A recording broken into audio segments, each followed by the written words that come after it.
25వ వార్డులో గ్రామ సచివాలయాన్ని ఇవాళ ఓపెన్ చేయడం జరిగింది.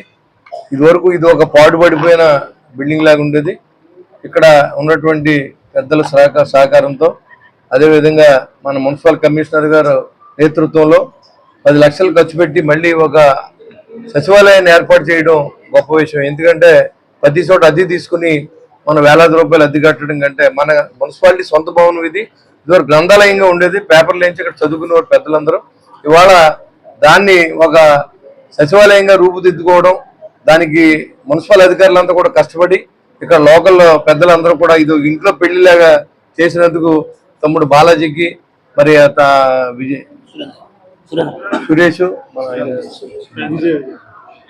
విజయ్ అందరూ వీళ్ళందరూ కూడా మరి ఈ ఒల్లి కానీ అందరూ కష్టపడి ఇదంతా మన సొంత ఇంట్లో పెళ్లిలాగా ఒక గృహప్రవేశంలో చేశారు. మరి మన ప్రాంతంలో సచివాలయం ఉండాలి, ఇక్కడ కూడా అధికారులు అందుబాటులో ఉండాలి.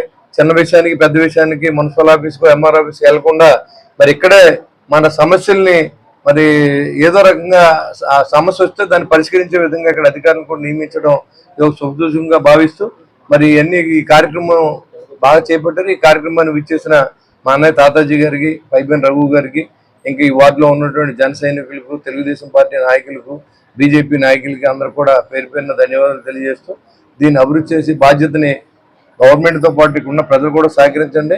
ఖచ్చితంగా మన ప్రాంతాన్ని మంచి చేసే దిశగా ఎక్కడెక్కడ సచివాలయాలు ఉన్నాయి అక్కడ ఉన్న కంప్లైంట్లు అన్ని తీసుకుని అవి ఏమైనా ఇబ్బంది ఉంటే దాన్ని పరిష్కరించే దిశగా ప్రభుత్వాలు ఉంటాయని చెప్పి తెలియజేసుకుంటూ సెలవు తీసుకున్నాం. జై హింద్.